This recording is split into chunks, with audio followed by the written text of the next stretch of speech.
Friends, family, and keepers of the faith, welcome to another Del Boy blog. And as ever, I'm going to date stamp this. It's year 5, blog 24, or in legacy numbers, blog number 232, and it's the 2nd of August, 2026. We're in August, and I think anybody that's watched this blog will know sometimes I look out the window, but do I need to?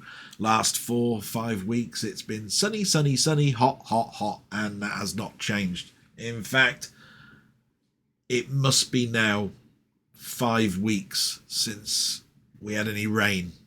And the garden, wow, it's doing the best it can. I'm still using a watering can, not a hose, to keep the plants going after I spent that money on trying to make my mum's garden look great.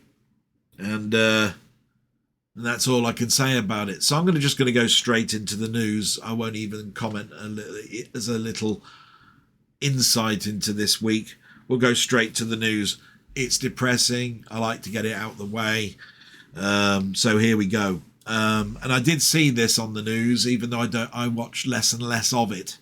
And that is Suffolk wildfires. That's what the heading was.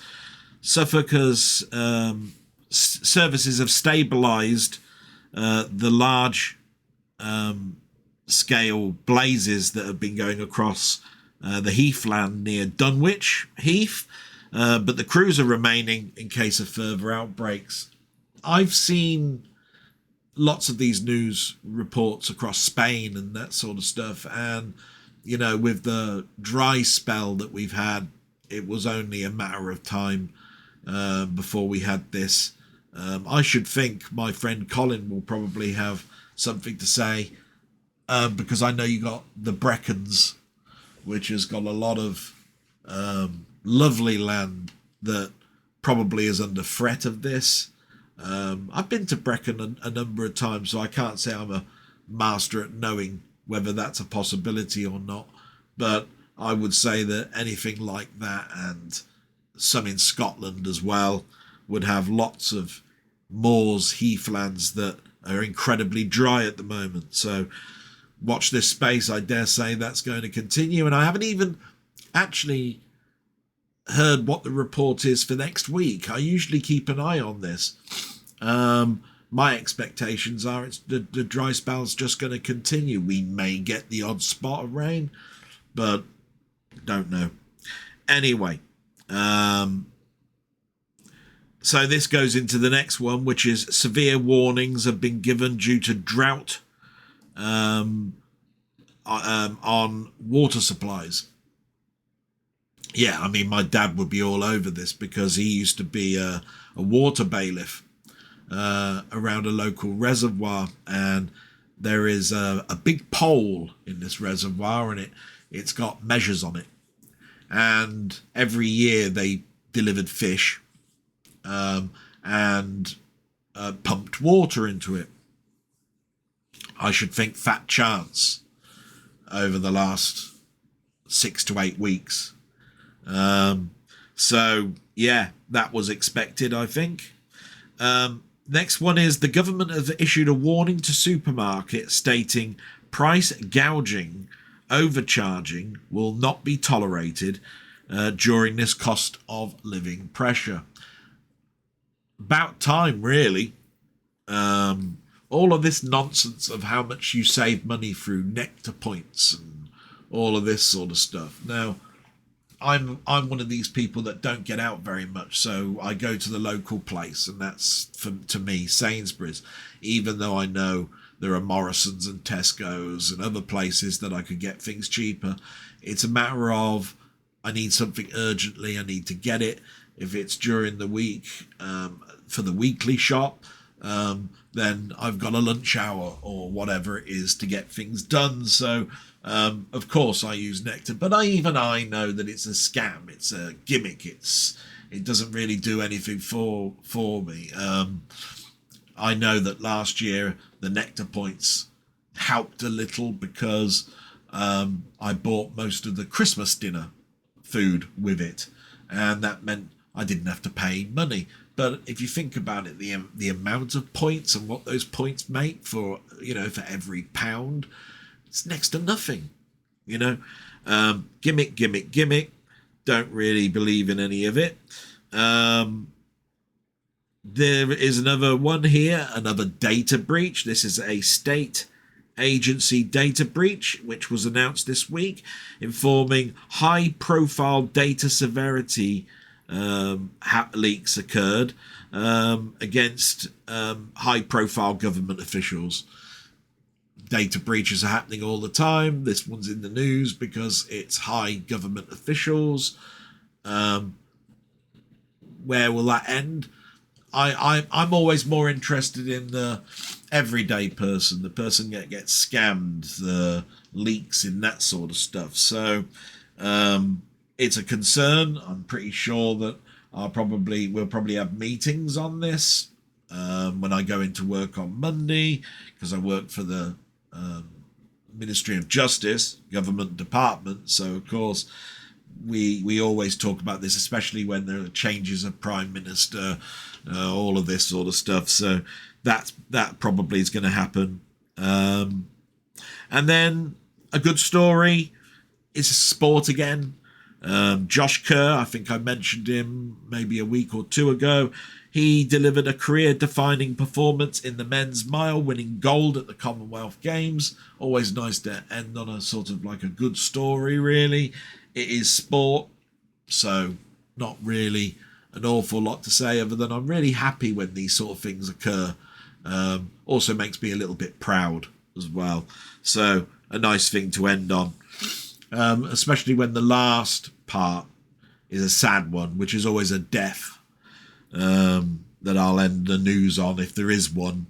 And this one was in regards to Bill Oddie, and that might not mean an awful lot to people that are foreign, to Britain, but Bill Oddie was another major character in my childhood. I may not have known too much about him before the biggest show that I used to watch that he was in, and that was The Goodies. The Goodies was a unique sort of comedy show, sort of like right up my alley, really, because it was a little of everything. There was satire in there, which wouldn't have meant too much to me. But there was the slapstick, there was the little home video type things that the budgets wouldn't allow to make looking really good, but they were like sort of like the little speeded up Benny Hill bits that we saw, where they changed the speed of the camera to give it this sort of an effect. Some of it was even stop motion, where you saw someone crawl along the floor and they took an individual photo, scattered it up, and it looked like they were moving sort of a bit juddery, but as smooth as possible. Bill Oddie, what a character. And later on, after The Goodies finished with, which was a sad day for me, but they did leave the BBC, went to ITV, and then called it a day. He was a major birdie, a conservationist, a wildlife type person, and he was in a BBC show called Spring Watch and a number of other conservation things. It's why he got his OBE in the early 2000s. But he battled health. He talked about bipolar, and it made sense on why I heard that he was sometimes very difficult to work with, sometimes being very grumpy about things. And this came about, that I heard this because I think there was a major health problem where he went into hospital, and it was because of a lithium overdose. And that was because of the tablets he was taking for his mental health issues. So, yeah, another comedy person with mental health problems.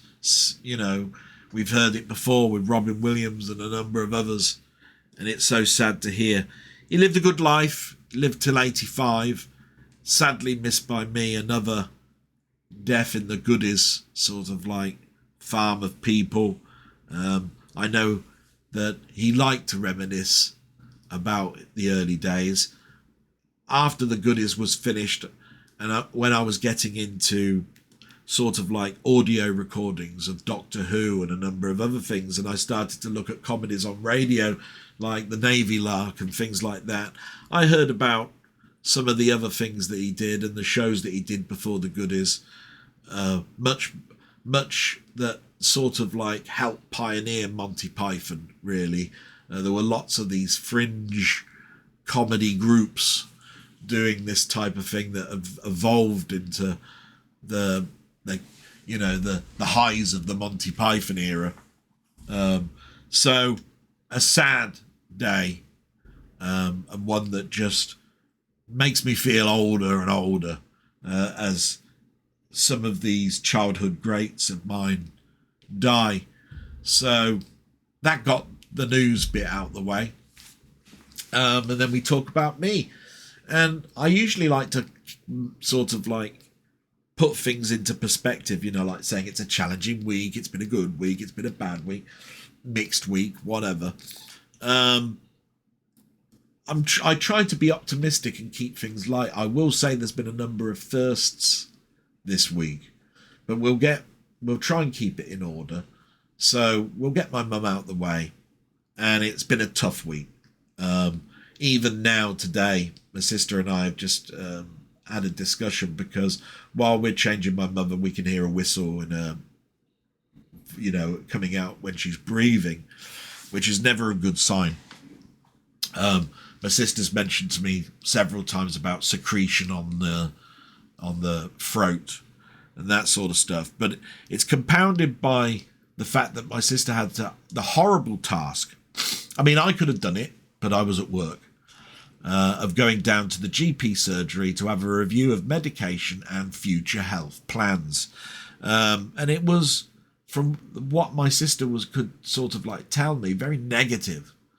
They did what she thought that they would do, and that is thrust the DNR thing in front of her. If anybody wants to know what DNR is, it's do not resuscitate. And they just reiterated that, what that means and what they can do and what they can't do. And everything that they sort of say and what my sister says to me seems to indicate that they just see my mum as a number. Now, we've always been in one thought, my sister and I, on this, and that is nobody wants anybody to suffer. But we also, if there is a chance of a good quality of life afterwards, and that she's gone into something that needs paddles or whatever to bring her to life, we want the attempt to be made. But not if she's going to be left brain dead, comatose, all of that sort of stuff. But that doesn't sort of like come into effect with a DNR. They just see it as do not resuscitate, right, stop there, and we did what we could. And the more we go into care for my mother, what we can do, what they can do, it seems they want to push for nursing homes, because then we don't phone up the GP surgery, everything is all done in-house. Or they don't want to bother because she's towards the end and she's got a degenerative disease, and we as a family unit want everything to be done. So you can imagine when we're hearing these whistles, my sister came up to me and she said, what do you think we should do? Do you think we should call, not call? And my always opinion on it is that I'm disgusted by that conversation that you had on Friday. And as far as I'm concerned, I'd make a nuisance of ourselves. I still want Mum to have the best. And if you feel that there's a requirement for it, make the phone calls. Do it. I'll be full in backing you. Only reason I'm not there now is because I'm doing this. And, if you don't do it, you want me to do it, I'll do it. It's as simple as that. So, yeah, that was not great. So those conversations, that meeting and the breathing bit. In regards to the rest, she's become more tired. But after being so long in bed, remember before she broke her bones in her legs, she was at least getting out of bed. So we have had some sort of discussions in regards to exercising her legs, how often we're going to try and get her out of bed, because it's become a thing now where for, certain weeks we don't even try. Yet we know that she's got to get out of bed because it's the only way that you can wash and cut her hair, But what I was saying to my sister was, and it was just a minor conversation, it was I think we ought to try at least the halfway point between when she's had her hair cut and the next time that she needs her hair cut, to try and get her out of bed so that it's not sticker shock that the hairdresser would turn up at the premises and we couldn't get her out of bed because then you can't do her hair. So all of these things come in because the stuff that I have trouble understanding what we're going to do. Say she starts complaining about her teeth, because my mum has not got dentures or anything. She's got all her teeth. If she gets toothache, we can't get her down to a dentist. That sort of stuff. And these things come into your brain.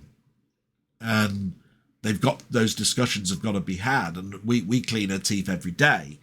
So, it's part of the regime. So, yeah, those sorts of things have been happening this week with my mother. And if I was to sum it all up, I'd say she's had a turbulent week, but not one that I can see pain in. And one that she seems to be chatty and likes talking about things. Just this morning, she was talking about people that used to walk past our house that she used to wave at. She said, talked about this one woman that always used to stand outside our house and adjust things and put a bag on the floor and stand out there for about 5 minutes before moving on. And she did it every other day. And she remembered that. And that was great. The other thing that happened is that we had some relationships turn up on Friday. Her brother and his wife. My mother was adopted, so but they turned up, but my mum was asleep through it. This was on the same Friday that my sister had to go down and talk to the doctors. So it was a busy day Friday. And the only sad thing about it was they turned up at a time when we couldn't really wake up my mum. She was responsive to waking up and going, Mum, you got your brother here, all of that sort of stuff. Just didn't want to know.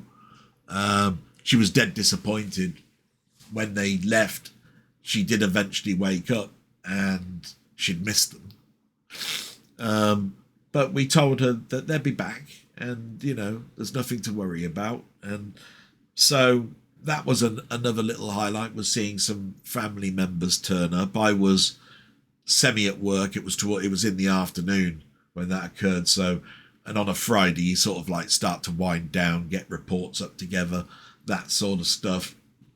So I was able to have a 5-10 minute conversation where I should have been doing some exercises. I went in and purposely had a conversation, So, yeah, there was that. So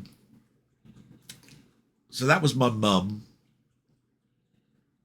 When it comes to work, yeah, what can I say about work?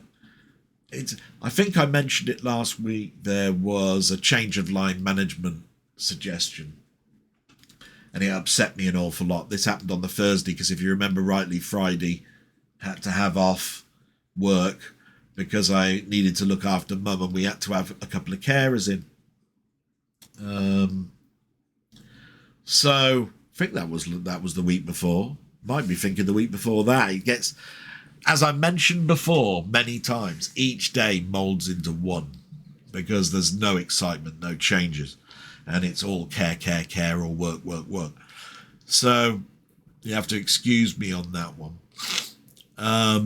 But yes, there was this line management type change, which was handled very, very badly. And I mentioned it all last week, really, in the fact that I recognise change and I recognise things need to be done. But when there is a relationship breakdown with a person that's going to become your line manager, it becomes a problem. And there was nothing given to me to say, do I have an opinion? Would you like to have a meeting on this and all that sort of stuff? In fact, in that afternoon before I finished work, they were telling me that the boss of the person that's going to be line managing me is leaving. So I couldn't even speak to her. There was no HR representative person by name for me to contact. And deadlines were being given for the 3rd of August on when this was going to happen. So, of course, when Monday came along, I after a really quite bad weekend where I felt physically sick about it all, I had a word with my line manager for people managing. That's the person who looks after me for holidays, training, all of that sort of stuff. I said, if something is not done where this is handled in a way that I feel is prevalent and fair, I'll bring my union in. If I am not being listened to, it's as simple as that. You've given me no way forward. It's very, very forced. And this is very distressing when you consider I've just got into my phased return. In fact, it was the first week of me working a full week with full hours that you pushed this on me. And that was listened to. And even though I did go to my union, they've agreed to put a pause on it. They managed to find a HR representative for me. I did speak to my union, and after showing so much pushback, they said, we'll pause it. We'll have this chat that you want. And I said, fine. That's all I'm saying. When you do something like this, you must have been talking about this for weeks.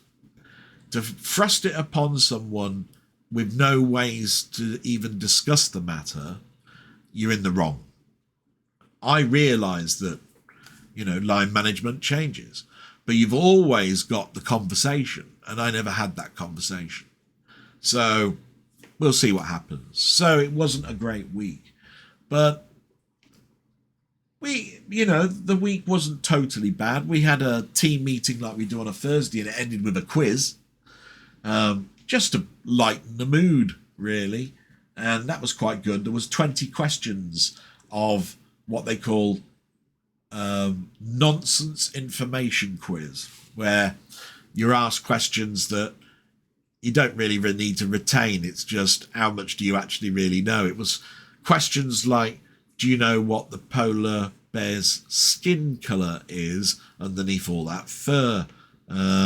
What birds are known to recognise themselves in mirrors?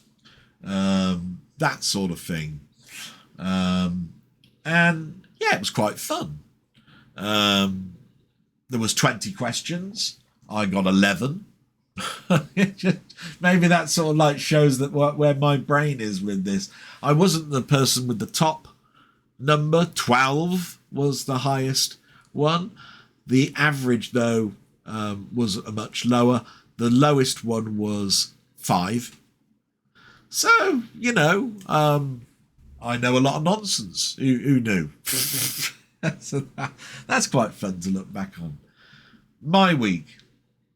So, based on what was, it's mostly to do with care for my mum and mostly to do with work.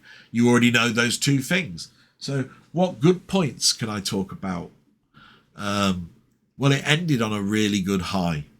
I had a conversation with my sister saying that for the longest period of time, I've been looking for gaps where I might be able to go to the cinema. And an important film in my life was coming out this weekend, where I've been to the cinema for this particular character. And this one might be the first one that I won't be able to see, because the last time that this character had a film was 5 years ago, 4 or 5 years ago. So that was before my mum was really, really, really ill. So, and of course, the film we're talking about is Spider-Man Brand New Day. And anybody who knows me knows I'm a big Spider-Man fan ever since my dad bought me my first Spider-Man comic. So, and that's what, 1973? Yeah. So, the character's been around since 1962, Amazing Fantasy 15, and had his own comic in 1963. But for me, it started in 1973. So there was a good 10-year head start for me. But my sister turned around and said, well, have a look at the times.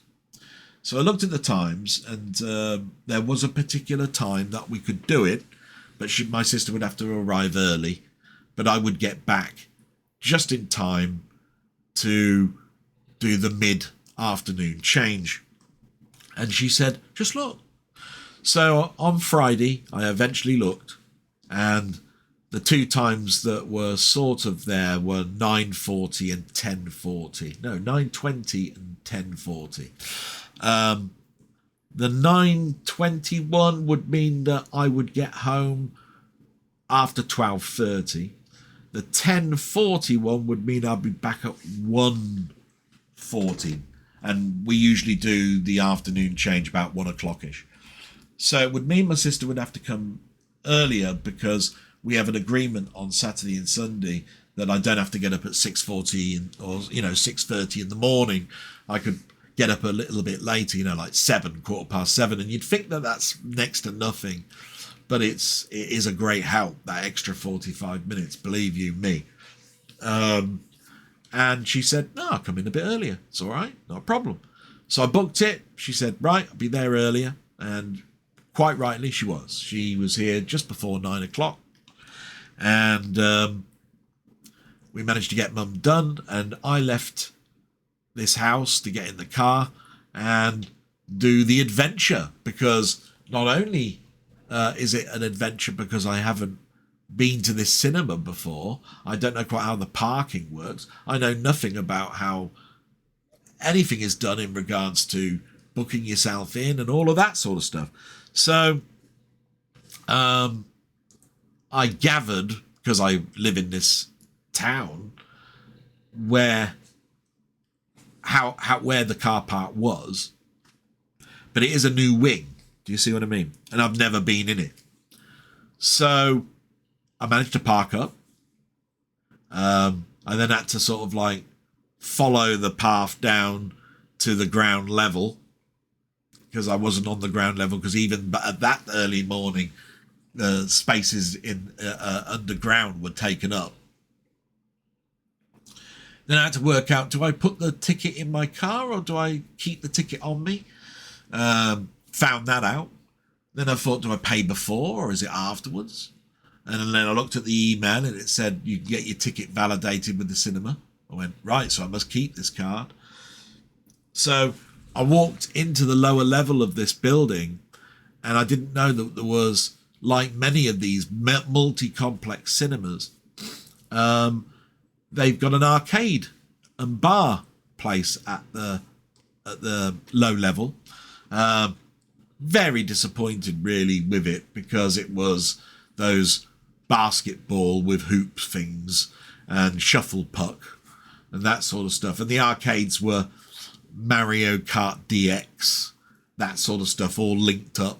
They weren't the old ones like mine, Pac-Man, Gallagher, Hyper Sports, Gyrus, Rolling Thunder, Ghosts and Goblins, all of that sort of stuff like we used to have at the fair and going to the seaside arcades. But I looked at it and I thought, oh, this is a nice touch. And then the next level was a bowling. So there's a bowling thing and restaurant. And then you get to the top and that's where the cinema is. And it's a 8 cinema, I think, this one. I saw it said 1 to 7. So I think there's 8 because there's another side. And I was in screen 6. And I remember when I booked it, it was a bit weird, because I knew that this was going to happen. You've got different seats that you can buy. And you've got the standard seat. You've got these top-end seats. Now, they've gone for this approach of the bottom seat is actually a leather type recliner situation. The next one is a sofa recliner type. And then you've got the top end, which has got motorization in it and total space around it and holdalls to put your stuff, that sort of thing. But I went for the middle if I could. I don't like to be right at the back. I don't like to be totally at the front. I usually like to be back end or the back end middle or middle, if you see what I mean. And the weird thing was, and this makes sense, but annoying, is that you can't book a seat without being next to someone. So there was this group of 4 seats, and it was right at the middle, right? And that's the one I wanted to book, but there would have been an empty seat to the right of me and an empty seat to the left of me, and it said you can't do that. You can't have a seat by yourself. How that works when you're the first person booking, I don't know. But anyway, I was still able to have the middle, and yes, the seats to the right of me were filled, and the ones to the left of me hadn't been booked yet. And the price was $15.99. That was the cheapest seat. And I went, wow, this has gone up.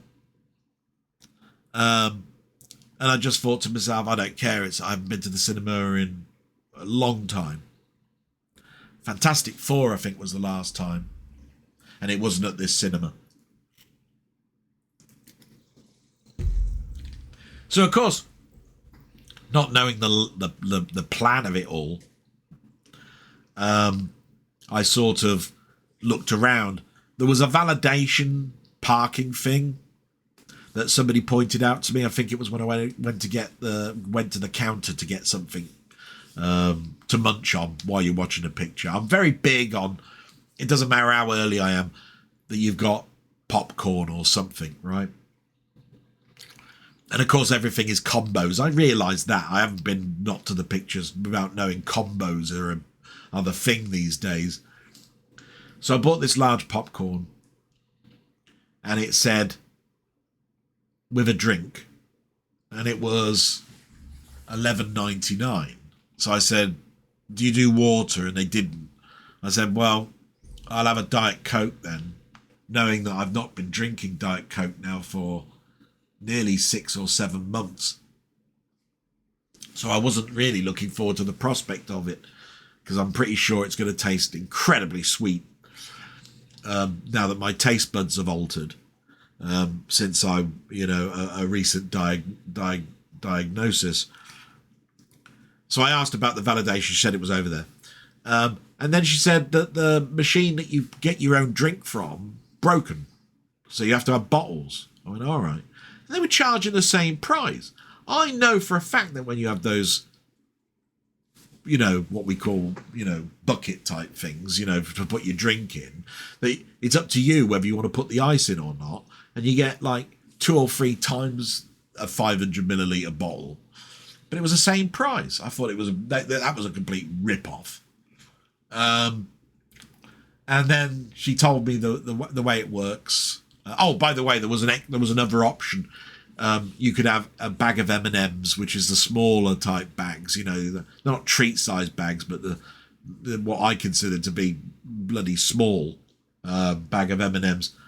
You could have it for £1.50 instead of £3. And I'm going, £1.50? My God, these would be like 75 pence everywhere else. But I think we all know cinemas are rip-offs, right? So far we've got possible parking, which we don't know the price of, the tickets for the cinema, and at least now $11.99 for the food, or an extra £1.50 for the M&Ms that you could have instead of £3. And then she said, you just need to go around the corner and the person round there will help you with where you need to go. So I had my phone on me where I've got the QR code. So I get around the corner. There's a bar as well, which means that you can take alcohol into the cinema. I didn't know that. or the implications are you can. I'm not sure. I didn't see anybody ever take any alcohol in, but remember, this was it was between 9 and 10 in the morning. You must have been, I mean, to have alcohol at that time, well, don't know what to say. But the woman said, because it was a lady, you need to scan your QR code against this scanner. I went, all right. So I got my fold phone out, scanned it, and she said, yeah, screen 6, G7, you need to go down here, left. Okay. So there was no ticket. I haven't got a ticket to remind myself that I went to the cinema, which is a bit weird. I think when you book your ticket, you can print it, but that's your own printing. So that's another cost-cutting thing that's probably saved them a lot of money, but another piece of memorabilia that you don't get. I did ask the question, are there any posters or special containers for your popcorn that you can buy based on this film? They said no. We're an independent cinema. We're not VUE or anything like that, so you're not going to get any of that. I went, oh, again, another disappointment. And then I walked in, to the cinema, and it was going up the stairs looking to see where the letters were, because that's the next thing that you're doing. You're carrying this phone, and you're carrying your drink, and you're carrying your popcorn, and you're going, I got to find the damn thing. But that was pretty easy. Found it. Walked along. I was the first one in that row. I noticed that there was quite a few people there for that early in the morning, and sat down, and it's a very comfortable seat, very comfortable experience. There was a motorized button for you to rise your legs up. It felt very much like me sitting in my recliner just here watching a film. Noticed that there was no curtains, so everything seemed to be 16:9 from what I could tell. I don't know how they'd handle a really wide screen. Maybe they've got certain screens for that. I don't know how that works anymore. I think most things are done anamorphic wide frame these days, so it doesn't really matter. And saw the trailers. Very disappointed with the trailers, really. There was a little bit of a quiz and an advert or two. There was one trailer for a new Tim Burton film with Johnny Depp called Ebenezer, I think. It's to do with Scrooge, that's coming out in October, November. Again, a little bit earlier than Christmas. You'd think they'd put that at the end of November, but no, it's like an October or something release. Didn't excite me one bit. Can't remember the other trailers, but that was the one which I had a gut reaction to by saying, nah, I'm not really interested in that film. Oh yes, there was another trailer for a film based on how they made Rocky. So they've got this actor to play Sylvester Stallone, and it's the story behind how Rocky was written, how he sold it, how he was sort of like interviewed for buying the script, his insistence on being the main character, the studio's insistence that they will put in a known actor if he missed or lost one day schedule ever in the whole of the shoot, all of this sort of stuff. And I think it's called I Am Rocky, and it comes out later this year. And that one, even I know the story nearly off by heart, looked all right, to be quite honest. I don't know how they've done his voice or anything, whether they got this character because he's a good person to do the voice acting, if you see what I mean, because it's got to sound like Sly, hasn't it, really? So anyway, then the film starts. And I need to point out here that although I'm a big Spider-Man fan, I like to go into a film without seeing a trailer. And the only thing I can say about that is I did see one trailer, and it was many, many weeks ago, and it's because I was asked a question. This was all mentioned at Ian Hill, the Rambling, sort of like weekly that I do with him on a Wednesday, which I love to do, by the way. And even this week, a good person who comes into the room called Cy Robson, I think his name is. He said that he went to the film and found it really, really fun, and he hoped that I had a good time if I got to go and see it. So the only other thing that I can mention just before the film started, while I was getting my popcorn and that, I met an old mate. His name's David. He used to work in the video store. I'm pretty sure you've heard me talk about the stories of me going into the video store. He was big on buying films that were ex-rental, sell-through, all of that sort of stuff. He was on my Facebook, but I haven't been reading Facebook for at least the last 12 months.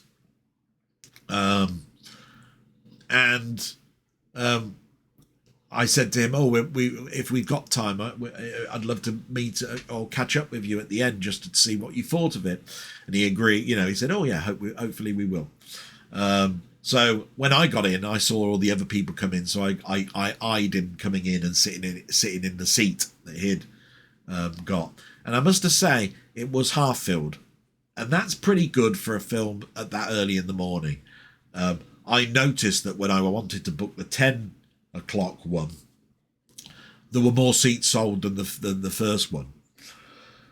So it must have been getting to the packed stage when you get into the evening, and I didn't even bother looking. I think some of them did actually say sold out, so you couldn't even click on them. So I knew it was going to be a pretty good weekend for this particular film, especially in a small town. So I went through the film, thoroughly enjoyed myself, had a great time, and met up with him, and we had a little chat. We were talking about, I asked him the question, what would you say was your favourite film of this year so far?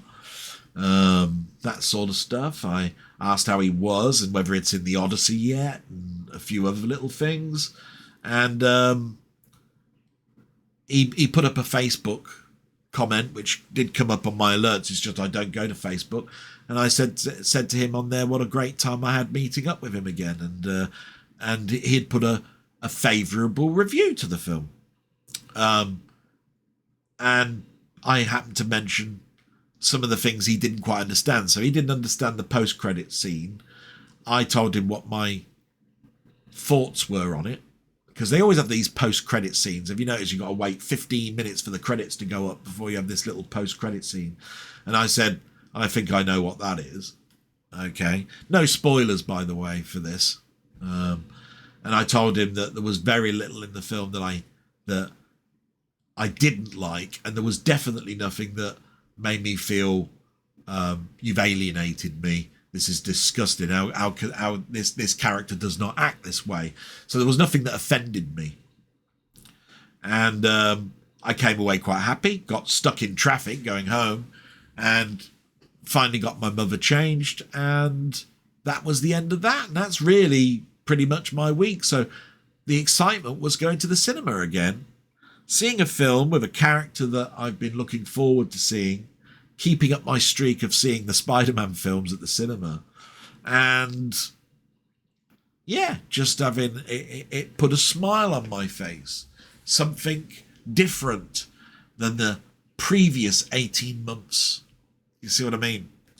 So that was great. And therefore I'm going to say that's the end of my week. For me, I hope you've enjoyed that little tale of going to the cinema, my little moans. I do wonder how the cinema is going to turn its life around, because I can put up, I think, a little bit with the cinema club thing, the tickets being expensive, but not the food. I do know that they're a business and they need to make money, but my God, popcorn is air. It's made of seeds. You can buy bloody packets of this seed for, even from the supermarkets, for £1.50 with a bit of oil, right? The Coke is carbonated, and if you've ever worked in a bar, you'll know that it's syrup with carbonated water that comes out of those guns, and that's what those machines are. and it's one of the biggest earners that a pub can have. They love it when you come in and they say, I just want a fizzy drink, right? Far more profit than the alcohol.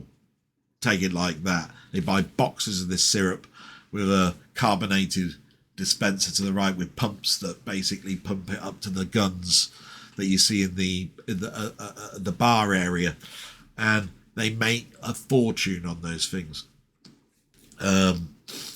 So to entice families in, and I've said this on Ian's when I do my thing with Ian on a Wednesday, you've got to entice families in. They can't see 2 films a month or 3 films a month at 15 or 16 pounds a seat, with kids being maybe half that price. You're looking at 60, 70 quid with the food.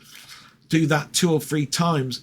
Nobody that I know of, unless they're in high-powered jobs, have got, or double or treble incomes, have got 100 to 200 pounds a month to go to the cinema.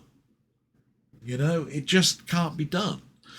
And the one thing about the cinema ticket thing that I'd like, because it's £16.50, by the way, a month to join their cinema club, which I balked at a little bit because I thought that they were cheaper than that. I thought they were about 10 or 15 quid, but that just shows how I'm out of touch a little bit with that. That I'm a carer. Mine is an opportunist thing. You'd think that there'd be a scheme for people that work in the services, or that you could prove, so that you feel part of something. The other thing that was bad, by the way, is the car parking validation failed for me. Okay. What's supposed to happen is you put your ticket into this validation thing, and it caps the parking at £2. But I was there for 3.5 hours. I did the validation thing, got to the pay machine, which was over the other side of the car park, and it was 4 quid. So the validation didn't work. But for me to actually walk back for 2 quid wasn't really an option when I had to get back from my sister. So I just put up with the fact that I had to pay £4 in parking. But who cares? I went to the cinema. That was the thing. So all that moaning, I just think that there are ways that we can get the cinema to be a place for people to meet up and talk again. I even said to David at the end, our town doesn't have a cinema club. It doesn't have a meetup for people that like films to talk about physical media, streaming, the cinema, these films, that sort of stuff, which is why I told him that I was part of a YouTube community where we do that, and that I have a great time.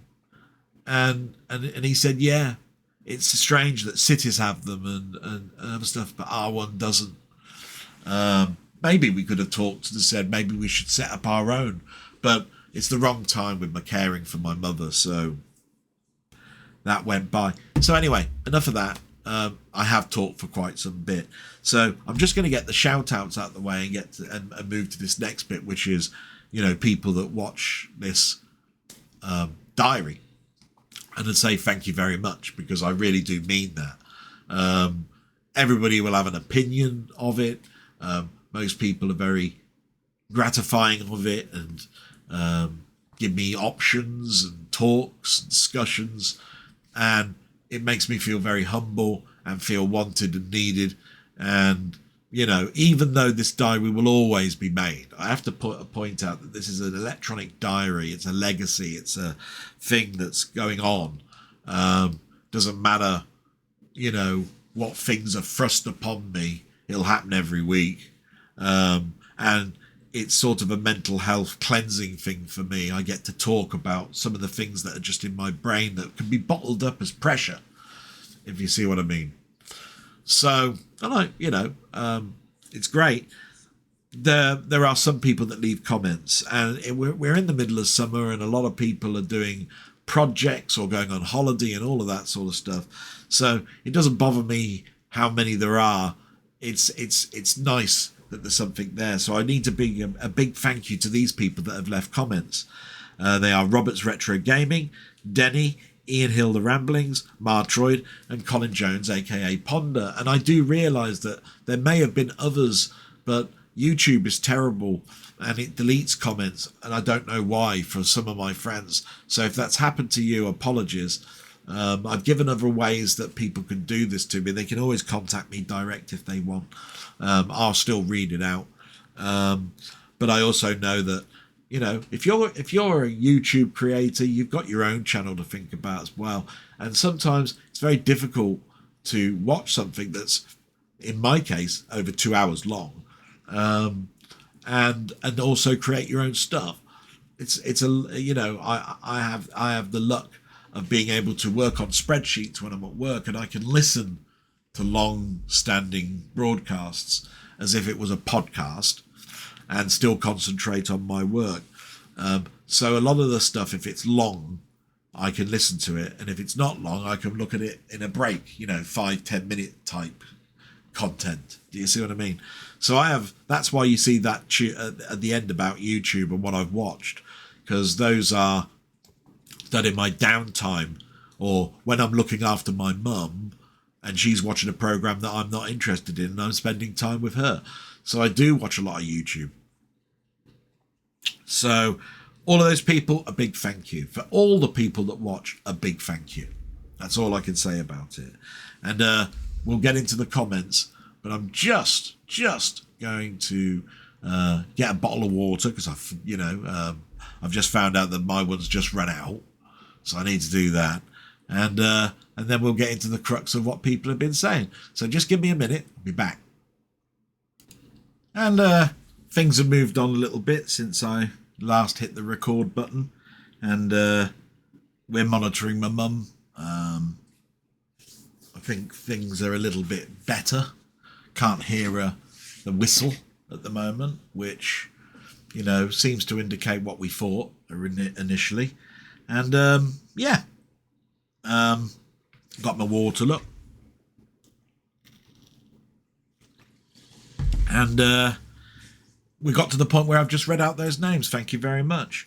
So we'll read out some comments now. And, you know, I might touch upon a little bit more about the cinema experience, because I'm sure a lot of people are going, "Oh, is that what you're going to talk about in regards to that character and that?" You know, surely that was a huge thing. I might do a little bit later on, because there are some things I want to talk about actually in what's going on in YouTube land in regards to that sort of thing. So we'll read out, no particular order, what these ones are. And the first one is Robert's Retro Gaming. And as you know, he's got his own channel, and I've known him for quite a few years now. And fantastic bloke for his channel. There's something every day. You'll hear about that later on. But let's see what he's put. I thought I'd left a comment, but don't see it now. I was just coming to close it off for tomorrow. Now that I'm thinking about it, I think I even asked another question. All that said, I won't swear that I did. Yeah, that sort of thing can happen. There are also times where if I watch the video myself just to make sure it's okay, sometimes I might have to make a subtle change, and that might alter the dynamic of things as well. So it wouldn't surprise me. I watched the whole diary on Sunday, so a bunch of it has gone from my memory. Yeah, totally get that as well. And you're not going to watch it again. I mean, my God, that'll be 4 or so odd hours. Here's a question, though. What were the last movies you bought on an extinct technology? VHS or Laserdisc come to mind? That's an interesting question, but I have to say, they don't make VHSs anymore. I think the last time you could buy one was from a Korean plant, and I think it was built into a TV as well, if I remember rightly, and that was 10 plus years ago. And even those are hard to get hold of now, TVs with DVD players in them. But DVD is not dead, because it continues to be backwardly compatible, meaning that there are less things to talk about here than they are with computers, should I say, or gaming. Yeah, because there have been many formats, streaming, 4K, Blu-ray, DVD, VCD, Laserdisc, VHS. Do you see what I mean? And it's only the big changes, you know. I mean, you can't put a VHS tape in a DVD player, can you? That you can really talk about. And if backwardly compatible comes in, you can still play the DVD format in a 4K player. So, dead formats. But I think when it comes to Laserdisc, is probably considered a dead format, and it is. Yeah. Can't make Laserdisc players anymore. They're not backwardly compatible with anything, and they don't make them anymore. My friend Denny gifted me some Laserdiscs about 2 years ago now, but that isn't me buying something. So the last time that I bought a Laserdisc, I remember what the last Laserdisc I bought. It was a Japanese edition of Blade Runner. How far back that is, I'm not sure. That could be 2006, something like that. I was then into the DVD and Blu-ray part of things by then. So it could be considered dead even then. So that answers, I think, that question. I did buy video CDs, even though it was something that, because you had a burner in your PC, you could download off of the internet through many different avenues, torrents, news groups, internet as standard. You could use ISO programs to burn a video CD to a DVD and play that in your Laserdisc player because it played video CDs, or play it on your PC or whatever, certain models. I used to go to what they call computer flea markets, and there would be low end of these stalls that have got collections of utilities that you used to be able to buy, right? I don't know if I've got an example yet. Not really a good example, but covered in dust as well. But you used to be able to buy off of markets things like this. It's got on here, look, mid is 8, mid is 7. You know, Yamaha styles. You bought them in with an elastic band round them, and they would sell them like for a tenner, and they were all like the middies. They were all sort of like archives of major MIDI websites, all downloaded, that you bought.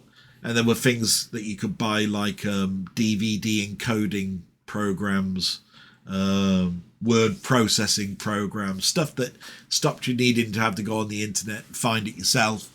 And they'd bunch them together and call them Utilities 198 or something. Very much like Fred Fish type discs that you used to be able to buy. And some of them would have pirated stuff on it, but most of the time it would be stuff that you could get away with. And you could buy video CDs, and there were no end of them, and you didn't know really whether they were legit or copies. Most of them would have been copies, but there was the odd occasional one that you could see was, oh, that looks legit. You know, the disc was printed on the casing, and the printing seemed to be on glossy stock paper, not printed on with a Epson printer and then slid in, you know, with a false case. You know what I mean? So I did buy some video CDs in the past, but it was a format that I thought was very tired. Even then, it wasn't very good quality most of the time. So I bought very few of them, but it did also, the collector in me, go, I have bought films on every format going, if you see what I mean. Like some people might say that about music. I've bought the Beatles album on mini disc, CD, you know, DVD, vinyl, tape. You know what I mean? Some people are into that sort of thing and say, I bought it on every genre going, you know. That's the one thing I don't think I ever had. Let me think. I don't think I had a mini disc player. No. Not portable. Not in a hi-fi stacking system. That passed me by. Yeah. Mini discs. Interesting. Anyway, so I never got any soundtracks on mini disc. Yeah, interesting, that one. So that answers, I think, that question. All the best to you with juggling work and care for your mum, and of course my best to her, and thank you, and I will pass that on, and thank you very much, Rob. That was brilliant of you. I will just leave a little comment because that's actually one of the newer ones, so I'll just do that now. There we go. And I'll say salute to you, and we'll talk about Robert's channel a little bit later on. And we move then to the next one, which is my friend Denny. Let's see. Oh my God. I've just looked and seen how long this thing is. Right. Bear with me, folks. It's War and Peace. He's put, "Hiya, mate. I can't help feeling a little disappointed by Arrow's releases for October." That's a distributor, Arrow. "I've ordered Future World, and I've taken a chance on the Monster Squad. Never seen the Monster Squad, but it looks a lot like Goonies when I checked out the trailer. Monster Squad is great. Don't confuse it with the Monster Club. It is, I suppose, a bit like Goonies, but it's got all the old fan favourites, Dracula, the Mummy, all of that going on in this town, a bit like the Burbs. And there's a big portal type thing that's in it. It's actually quite a fun film. I think you'll get some enjoyment out of that one. It's been a while since I've seen it. I saw it only rental, never saw it at the cinema. That's right. I think I've got it on DVD, but I haven't seen it in a long time. So the Monster Squad, but it looks a lot like Goonies when I checked out the trailer. Arrow's toy robot label, I've ordered Trick or Treat 4K, the 1986 version. Definitely one to collect if you're a rock fan. The film includes Ozzy Osbourne, Gene Simmons, and the group Fastway. The soundtrack is still available to buy. They have one of those big box sets out this month that we both purchased, which was Empire of Screams. Yeah, that was brilliant. I've still got that up there with Dollhouse and things on it. This one, though, has no connection to it, and the films are absolutely atrocious. Definitely one I plan to miss, but the good news is, in 2027, more Empire of Screams will be released, and that will probably be my conclusion on that as well, that I'll probably give this one a miss, although I will look into it because I wasn't aware. The last few days, I've had Body Snatchers arrive, which was in a fantastic hardcover. Vinegar Syndrome definitely know how to put together physical media. The other film was a double bill, Tales from the Crypt and Vault of Horror from Amicus. I bought the USA release as it's the full uncut version. Both films are the quintessentially 1970s British, so many well-known actors from the day, including Tom Baker. Yes, I remember Vault of Horror and Tales from the Crypt. I've got those in a box set. The Body Snatchers, I wasn't aware of it, but I wouldn't have been able to have bought it from Vinegar Syndrome. They're just too expensive to me. So it's a sad day for me because I do like that film, and I have bought it in many iterations, and I'd have liked to have had a bigger box deluxe set of it. Just can't afford it these days. Just one of those things. These next bits are recommendations for Ian regarding his question last week about post-apocalyptic films. I'd like to put a few more less well-known films forward that you might enjoy yourself. Even though I probably haven't mentioned them, I probably know them, matey. You know we've had conversations about this in the past. So let's have a look and see what he's put. So this one's for you, Ian. Not even for me. Bastard. Right. Night of the Comet, 1984. Yes, know this one. Got it on Laserdisc. A meteor passed the Earth. The last time it passed was when the dinosaurs died out. Not your typical zombie flick, and dark humour abound. Yep, I'd say that was a pretty good comment to say about that. Definitely seen it. Got it, but not a newer version of it. Damnation Alley, 1977. Yeah, we've talked about this one, discussed it. Definitely post-apocalyptic. The Earth is ravaged by a nuclear holocaust. Survivors starting, you've put, I think that means starring, Jan Michael Vincent and George Peppard travel the plains in the Land Master vehicle in search of sanctuary. This film is absolutely slaughtered by critics, but I love it for the special effects and the lonely barren wastelands. Highly recommended. Yeah, totally agree with that. Watched it many times. It's been on Rewind, actually, TV just recently. I've got that one on DVD. The Ultimate Warrior, 1975. Yep, seen that one. Starring Yul Brynner. A knife fighter supports the Baron of a commune beset by gangs and survivors of a nuclear holocaust, suffers from plagues and starvation in the 21st century, set in post-civilization New York City in 2012, and depicts the struggles of a small enclave of inhabitants attempting to survive in a compound beset with packs of starving pillagers. Also starring Max von Sydow. Another highly recommended. Yeah, it does, and it has one of those endings where you finally get to the castle type or enclosure type place for this particular film. Don't want to ruin it. No, I won't. I'm pretty sure that's the one we're talking about. Yes, I have seen it. The Road, 2009. Now, this one doesn't ring a bell. Let's see what he's put. A really downbeat, depressing film showing how society falls apart. The film includes cannibal tendencies, very much in the vein of the British TV film Freds. Freds is one I've seen, one that's mentioned a lot. I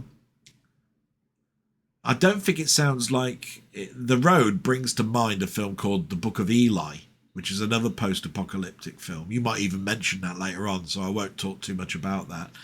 But it sounds all right. Can't quite remember if I've seen that one or not. Next one, The Quiet Earth. Yes. Now, class film. 1985. A New Zealand film about a man who tries to commit suicide, though things change when he finds two other people. Fantastic cinematography for a budget film. Very much so. That would be a recommendation from me, The Quiet Earth. Very much so. Next one, yep, seen it. DEFCON 4, 1985. DEFCON 4 is a 1985 Canadian post-apocalyptic film portraying three astronauts who survived World War III aboard a space station and return to Earth to find it greatly changed. Yes, I've seen that one. I enjoyed that, my time with that film. It was in one of those sections like Sci-Fi when it came out on video rental, and came across like a non-cinema release straight to video, but even though I think it was a video, it was a film that you could go and see at the cinema. I never saw that one at the cinema, I have to say. I did see it on VHS. Next one, Panic in the Year Zero, 1962. A family leaves Los Angeles for a camping trip just before hydrogen bombs destroy the city. In the midst of the chaos, the father must fight to keep his family alive along the highway.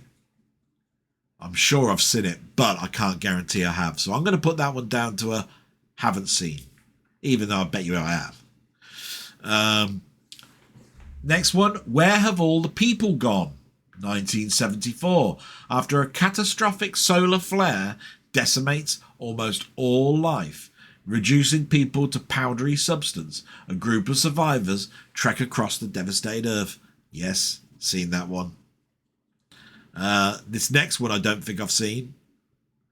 On the Beach, 1959. Following a global nuclear war, Australia becomes the only safe haven in the world for humans. One day, two men respond to a strange signal emanating from San Diego. I don't think I've seen that one. That's one I'm going to look up at the end of this. And the next one, Extinction, 2015, one of the more modern ones. After a deadly virus turns humans into zombies, a group of people leave the city and take shelter in a snow-covered town. However, their biggest nightmare comes true when the creatures return. Extinction.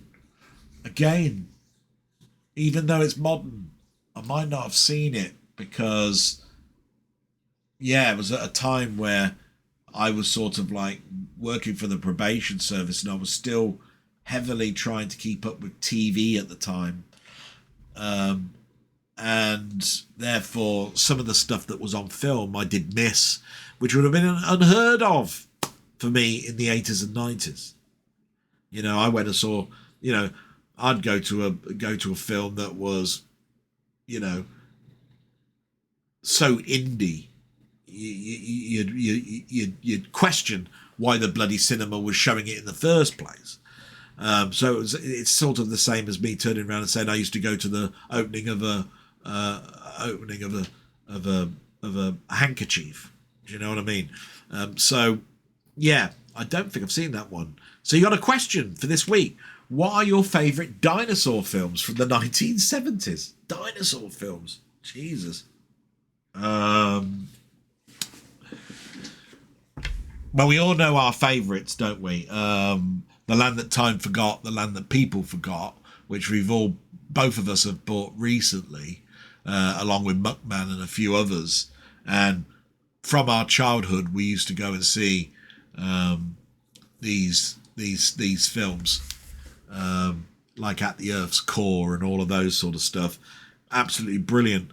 I remember a favourite of mine in the 70s would have been When Dinosaurs Ruled the Earth.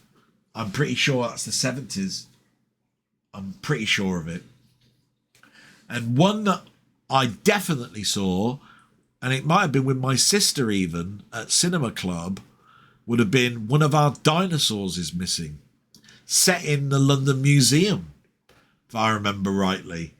Sort of a crime capery type thing. Disney production, not particularly fantastic, but as a kiddie I loved it. So yeah, I there are probably a load more, but those come to mind, Denny. So as always, pass on my best to your mother. I will. Where's mine? Oh, okay, I'll take it as me as well. Thank you very much, Denny. I hope Ian got some pleasure and Denny getting some of his own back on you, because you do your what you watched this week, and it goes up and up and up with how much you've watched, and it's not got many dinosaurs in it, matey. So maybe we've mentioned a few films and definitely a lot of dystopian futures films. I think there's one set in a lighthouse that I would probably recommend as well, and I think that's got Kirk Douglas in. I can't remember the name of it, but that's something like Battle at the End of the Earth or something. It's set in a lighthouse. That's a dystopian future that I would recommend just as a watch. Wouldn't say go out and buy it and keep it in your collection, but definitely I enjoyed my time with that one from memory. Salute, my friend. Now get your arse in gear and start getting some stuff out on your channel. Just my little joke to him. But hopefully he gets the sentiment. And thank you very much. And yes, I'm starting to find things a little bit uncomfortable. My tablets may be wearing out a little bit now. So I might need to do some more pausing. But we'll move on. We'll say salute to my friend Denny. And hopefully we'll get a conversation in shortly. And we move to my friend Ian Hill, The Ramblings. Now, what can I say about this man that I haven't said how many weeks? Fantastic guy, fantastic channel, so diverse with the stuff that he talks about. We do a live on a Wednesday. I don't think I could survive without doing that live. It breaks up my week and makes me talk about a subject and takes my mind off of things in regards to caring and work and all the negativity. Fantastic gentleman. And I use that word sparingly when I mention the word gentleman. But he's the gentleman of YouTube, to be quite honest. So we'll talk more about his channel later on. But let's see what he's got to say today. Hi Dale boy, hope you and your mum are okay and having a week that you can just get through. Getting your sleep is important for a carer. You need as much as you can get. However, it means you often are just watching from the TV, not from your collection. Always hope that at least once a week you can watch one. And I do try. And I think I've shown that when we did our Wednesday stream, where I actually showed a couple that I'd watched this week, and I'll talk about those a little bit later on because I include them as they've arrived this week type thing. We had another great live stream on Wednesday. We usually get over 100 views by the following week, which is very good, and I'm pleased with that. I've been watching some films once again. One was called Normal, which did have a physical release. If I'm honest, it was a one-time watch for me. It was just average, not something to get excited about. And I have to say, yeah, that film's showing at the cinema and on Sky from Friday this week. So that's what I know about that film. On the other hand, from my collection, I watched a DVD of Jason and the Argonauts, 1963, which goes back to seeing in my childhood and still continuing to watch it. This is such a good film. I love it, and I agree with you. And I've got that film in a Ray Harryhausen box set on Laserdisc, and I've also got it on several formats. And Ray Harryhausen, we could talk for the next 3 hours about Ray Harryhausen, so we'll avoid that. But Jason and the Argonauts, along with Clash of the Titans, Sinbad and the Eye of the Tiger, all of those films, fantastic. And some of them are getting 4K releases. Denny always keeps me apprised of these things. So there we go with that. So you've got my question this week is, do you remember when little picture cards were inside ice lolly wraps and tea boxes? If you do, did you collect any? It's funny that, because I never drank tea, and I don't drink tea back then, and I don't drink much tea now. In fact, I don't drink much coffee anymore. I can't remember the last time I had a cup of coffee. But so when it comes to the cards, I remember they were in there. They were very much like my dad with his embassy cigarettes at one point would get the vouchers. They were just there, and my dad would just chuck them to one side, and sometimes I'd pick them up and take them upstairs with me. When it comes to cards in lollies, a bit more tricky, because I believe they started to phase those out at the end of the 60s, and there weren't very many going into the 70s where you could do that. Now, I might be wrong with that, but lollies that come to mind, I can talk about that. Let's see. I had a Count Dracula lolly. That was black with a red jelly centre. That was great. Funny Faces come to mind. Now that was an ice cream lolly. It's sort of like a potato head type lolly. It was, big cheeks, dome head, eyes. They had different layers of of ice cream, because you had chocolate eyes and strawberry, face and all of this sort of stuff. It was a nice lolly to have. Now, I do believe that I did collect cards, and I believe the ones were from a lolly called Zoom. If I remember rightly, Zoom did a lot of Jerry Anderson type cards. Now, I do have some ice cream lolly trading cards. Not many, and not a full set. So I've only got a couple, but I do remember the lolly. And in the same way that my sister remembers the lolly that she used to love as a kid, which was the Lolly Gobble Chop Bomb. Weird name for a lolly, I know, but that was nice. Mini Milk. I remember those, but I still think they make those. Mini Milks. Just a milk lolly, really. Frozen milk type thing. Ice cream, really. And then there was one called, I don't know the full name of it, but it was called Lemonade something or other. It looked like a stick of frost, but it tasted of fizzy lemonade.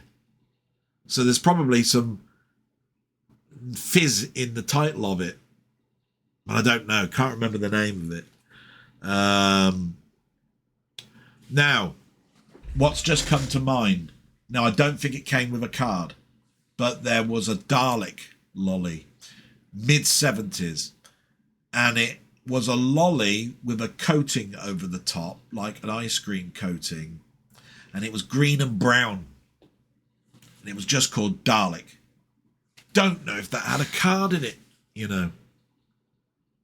But the only cards I remember that came in cards were the Jerry Anderson ones.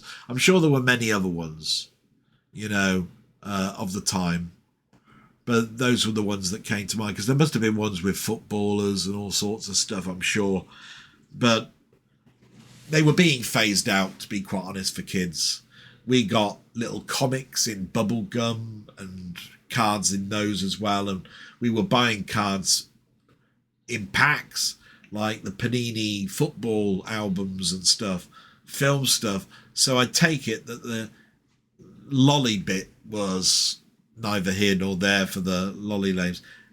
I think Lion's Made has gone bust. Don't think there is a Lion's Made anymore. I think Wall's still going. But what a sad thing, because Lion's Made was a great ice cream maker. I might be wrong with that, but I'm pretty sure Lion's Made's gone now, bankrupt. Shame. So, my best wishes to you and your mum, and have a reet grand time is how you end things. And thank you so much, and thank you for allowing me onto your channel on a Wednesday. It's something I so look forward to. And in fact, please go and have a little look in my description. Click on his link. Like, subscribe, at least watch a video of his. I think you'll find great fun in it, and you will become a subscriber, I'm pretty sure. We'll talk more about his channel later on. And we move to my friend Colin Jones, aka Ponder. Fantastic guy. One I would love to meet. I'm pretty sure we will. We just got to get to a point where that can happen. And we'll see what he's got to say. He always keeps me straight. He's bound sure to correct me on something I've done. My God. He's put, fingers crossed, you get the issues at work sorted out. We will see. It's on pause at the moment, as mentioned earlier on. I hope your mum picks up this week. Sending my regards as always. Hit and miss at the moment, matey, but again, at the beginning. Oddly enough, the first movie I saw in the cinema was Tora, which I've actually just bought recently. I had it on DVD, seen it many times, but this is the great thing. Ian Hill, The Ramblings, upgraded his copy to Blu-ray, and the copy he got was an extended cut version, which I think you had to buy from Europe, like France, Germany, whatever. And I did the same thing, and it was very cheap. It was like $6.99, $7.99, so it's really cheap anyway. And I watched it again and really loved it. Like Tora, it's a great film. I could never drink classic Lucozade. It literally makes me sick. Lucozade Sport is fine, however. Yeah, I haven't drank Lucozade in a long time, or even the sports, but I was just really covering the fact that the old Lucozade bottles had this crinkly, it still interests me now, makes me smile, this crinkly plastic that goes around the outside of a bottle. You know what I mean? Always bewildered me on that one. And the infrequency that we drank it, plus how long it would stay in the bottle for, because you opened it up and you'd lose its fizz. But I remember it being, because we used to have a pantry at one point in our house before it was made into a kitchen extension. And in that pantry, we'd have bottles like Lucozade in there, and they'd just go old. Do you know what I mean? I'm sure that's true. My favourite sound, by the way, is a cat purring. Yeah, they're nice. I say our cat. We haven't got a cat, but we've got a well-known cat that comes in to see us astray. Never talked for a long period of time. Then it opened its mouth and it meowed. Not a problem. And then you can't shut the damn thing up. It comes in here wanting to make its presence known. Feed me now. I want food. Give me food. And then I'll bugger off. That's what the cat does now. It does come in. It does sit on my lap on occasion. It does purr. I love that as well. Purring is very soothing, I find, anyway. Never been fishing, you say, but used to feed the ducks and swans bread at Rofe Park until fairly recently. It was regular when the girls were in gymnastics because it was set up at the leisure centre at the park. Yeah, always nice to go to a duck pond or whatever. I'm spoilt for choice round here, living in the Oxfordshire. So, you know, there's duck ponds, reservoirs with swans, all sorts. So I'm blessed in that way.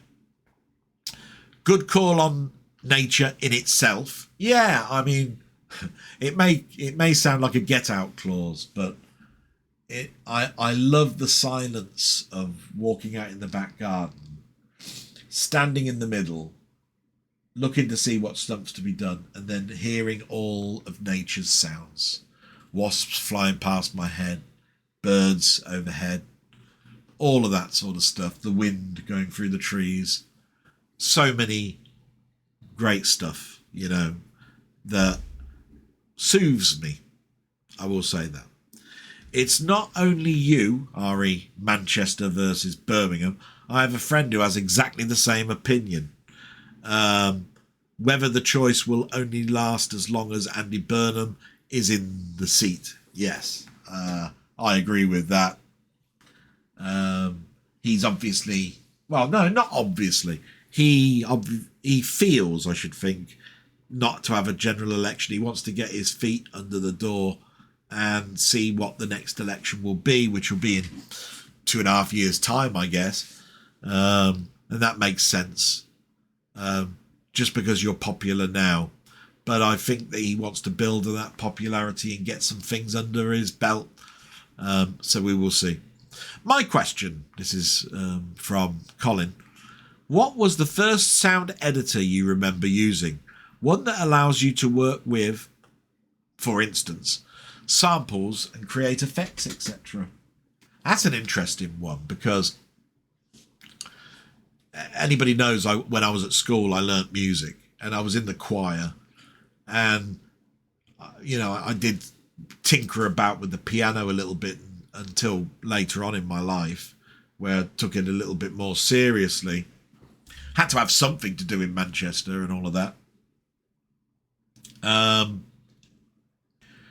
But when I had the Commodore 64, I remember they brought out this sound expander thing, which had a great big massive keyboard. It wasn't this thing that strapped onto the Commodore 64 itself. It had a big one, and it had the same sort of chip that a modern Mega Drive, Sega Mega Drive would have. It had a Yamaha YM chip in it.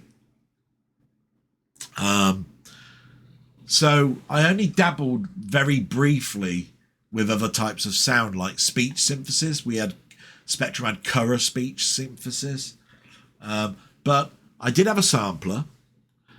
But I bought it in the same year that I got my Commodore Amiga. And the Amiga already had speech and a fantastic sampling chip, really, the Paula. And out the bat, you could have text-to-speech type thing really there. Not particularly great, but it was there. And so when it comes to music, I was doing more things with that on there than I was the Commodore 64. That being said, I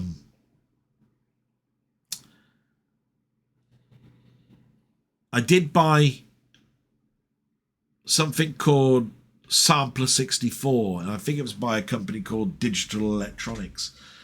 It was in 1985. It came with a sort of microphone and was a cartridge that plugged into the back, and it did allow you to record very weak samples. But I did do music on the Commodore 64. I had something called Music Studio, which had a stave and you could put notes on. So it helped me with my learning at school, if you see what I mean. Most of my music composition came with the PC, and when I could load in MIDI files. And I had a Orchid Soundwave 32 before I bought my Creative AWE 64 card. So this is before then. It was an Orchid Soundwave 32. That's right. That's where I really did lots of music. But again, that wasn't fiddling with samples. That was staves, piano notary, MIDI, Roland sound fonts, all of that sort of stuff. Never was a big person that manipulated sound too much. You know, sampling my voice or nature or bangs or whistles and all of that sort of stuff. Never really into that. But I did dabble. And I'm sorry it's not a brilliant answer. It's just that there are some things that I just didn't expand upon until a little bit later on. And then when I expanded on those, they were probably quite boring to talk about because everybody was. You know what I mean? It was inbuilt into the machine, for God's sake, and it was better quality. So you sort of like ditch the old 8-bit, if you see what I mean. But the amount of fun I had when I heard speech coming out of the Commodore 64, like Ghostbusters and Impossible Mission and all of those, even Interceptor Micros' Tales of the Arabian Nights, I've got a nostalgic bent towards in regards to sampling. It's just I never really sampled myself. Strange, that one. And we'll read out the last comment because, as I said, there weren't that many this week. So we moved to Martroid, and then I'll take another break because I must admit it's getting quite warm as well. I'm going to say salute to my friend Colin. He won't be long now, I think, before another blog, his own blog will be out. I think it's about another week. So I've got to get crack-a-lacking, I think, a little bit with writing down a comment for the last one he did. Always remember these when I'm doing my own diary, and then forget when I get to the end. I must remember to do that. So we moved to my friend Martroid. Salute to my friend Colin. Go and look at his channel. Absolutely brilliant, by the way. Doing lots of high-score kerfuffle type things. We'll talk about it later on. Yeah. Martroid. We'll see what my friend Martroid. He hasn't got his own channel, but he comments every week, and he's a lovely guy. He's put, greetings again, Del. I've recently read Seeds of Earth by Michael Cobley and Eon by Greg Bear. Both were written years before today's AI boom, but they feature artificial intelligence, post-human evolution, and technology that's advanced enough to make today's headlines seem a bit, if not familiar, then at least just around the corner. I agree. Yeah, very much so. At this point, I'm starting to wonder whether sci-fi authors are exceptionally imaginative or just terrible at keeping time travel a secret. That's a fun line. I like that one. Are there any older science fiction books or comics that you think were eerily accurate about AI or the future of technology? And which predictions are you crossing your fingers never become documentaries? Wow, the more nuclear explosions and things like that. Definitely don't want to hear any more about that. But yes, there were books that I read as in my teenage years, I have to say. I never really read them as kids. They were I, Robot by Asimov. 2001: A Space Odyssey, because I saw the film and wanted to know what the book was all about. That's Arthur C. Clarke. Do Androids Dream of Electric Sheep, because I was so enamoured by Blade Runner that I wanted to read that by Philip K. Dick, I think it is, yes. And then there's a recent one I did read at least the first half, but I don't think I finished it. It's called Machines Like Me. It's by, I had to write this down, Ian McEwan. Okay, because I had to find the book over there. And it's a bit like Megan and things like that, or Anna Droid, right? Which is what's being shown on at the moment. It's living with computer devices, but set in an alternative future. So robots like servants are now integrated with us, a bit like Bicentennial Man. Do you see what I mean? So those definitely come to mind as books. And I'm pretty sure you must have read 3 of 4 of those. 3 of the 4 at least, I would have said. Maybe the last one, Machines Like Me, is one to write down and have a little look at. I remember I was enjoying my time with it. And that's the end of the shout outs and the comments. So just going to take a quick break, and then we'll be back and we'll be talking about what I've watched on YouTube this week. So back in a shake of Shakespeare's stick. And times move forward, and I've already helped my sister, and we've changed our mum and all that sort of stuff, you know, sheets and all that sort of stuff, you know, a pad and stuff.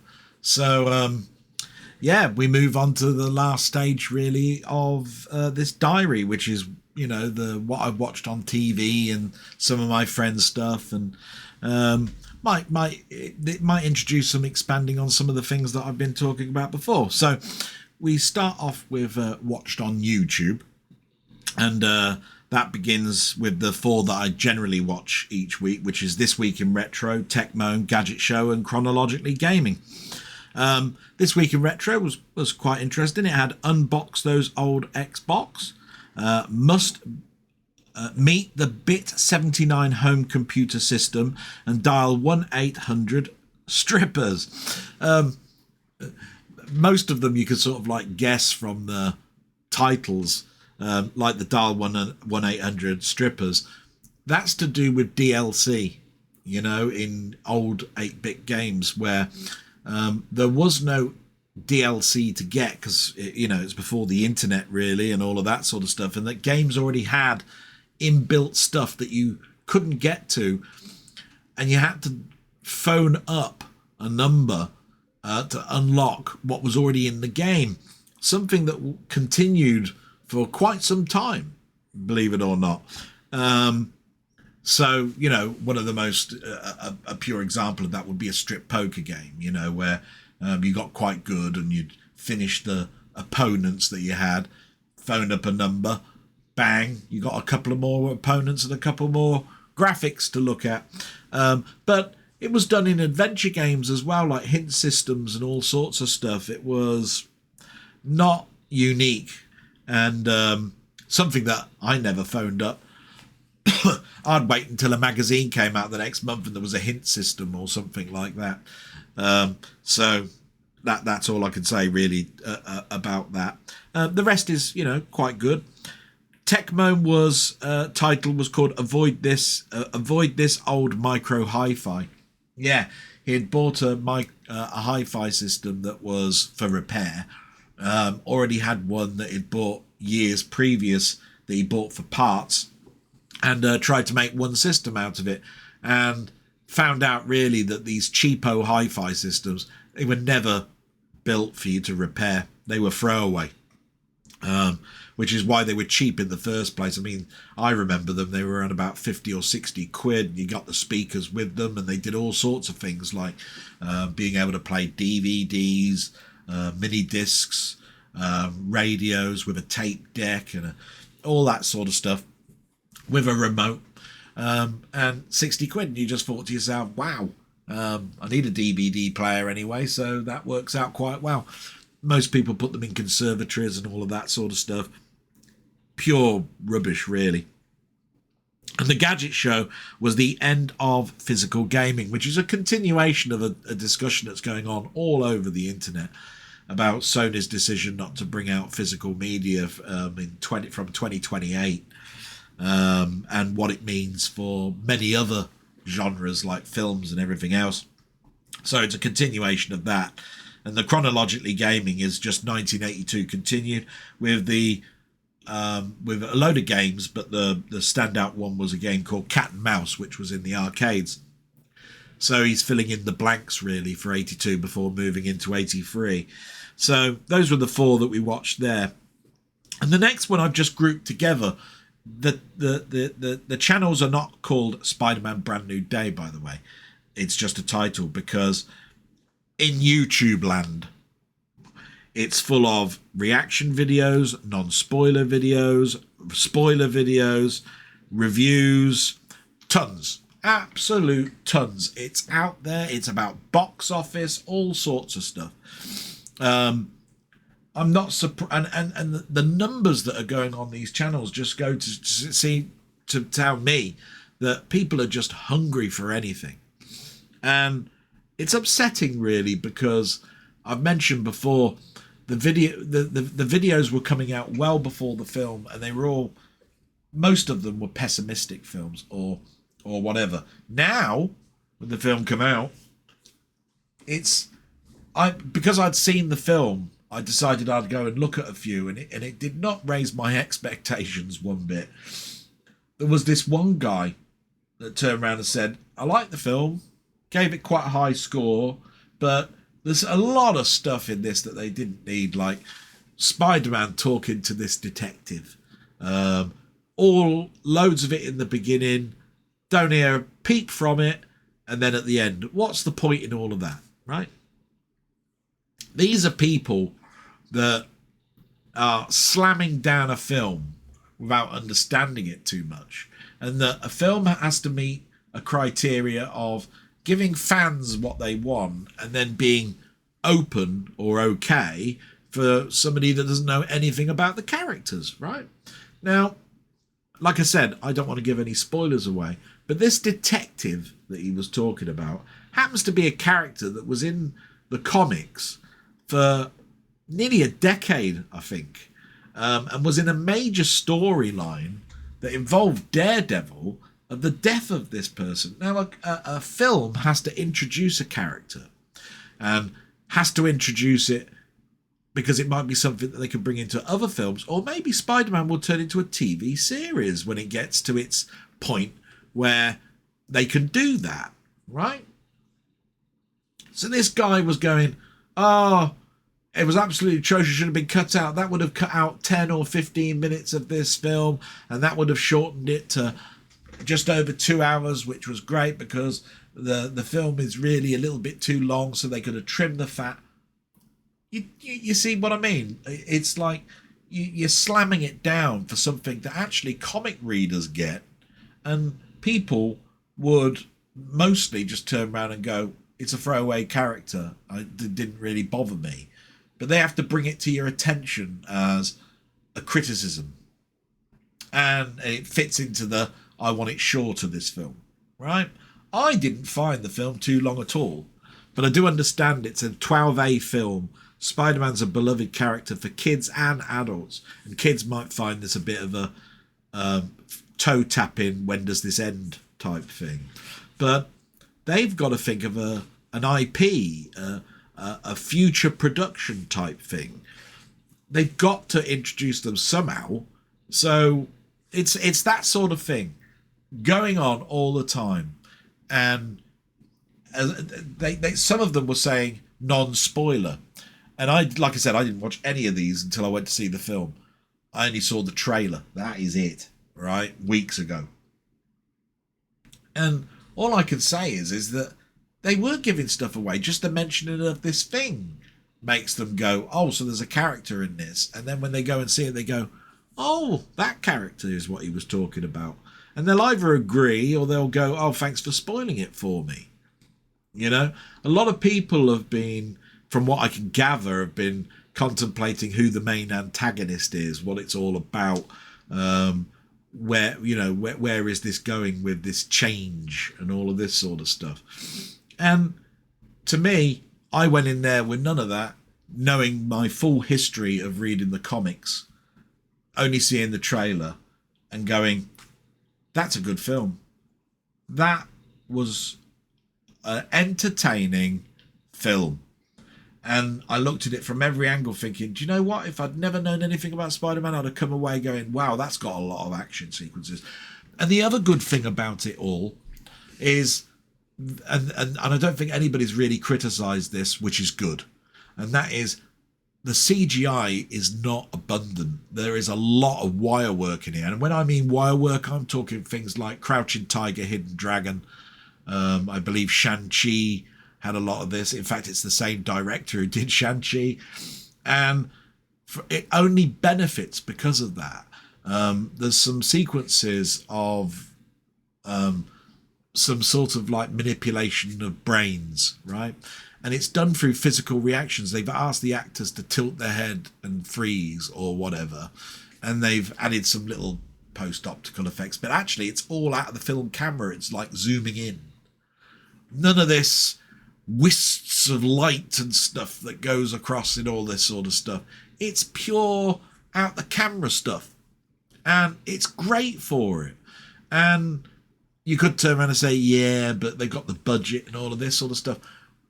It's as I've always said when it comes to music, a good director and therefore a good person that writes music, you know, scores and all that sort of stuff, knows when a silence is needed and where a film motif is required or a piece of music. So a good director knows where to put a special effect in and where not to and what you can do with this. So as far as I'm concerned, there's only been good news about that. And I watched it and I'm in total agreement. This is not, it's got a lot of special effects. You have to, it's Spider-Man, right? But it's got natural out the camera effects when needed. And like special effects when needed. The only sad news I would say about this is he's known, Spider-Man, as the wall crawler for a reason, right? And this is very top heavy with swinging through the city.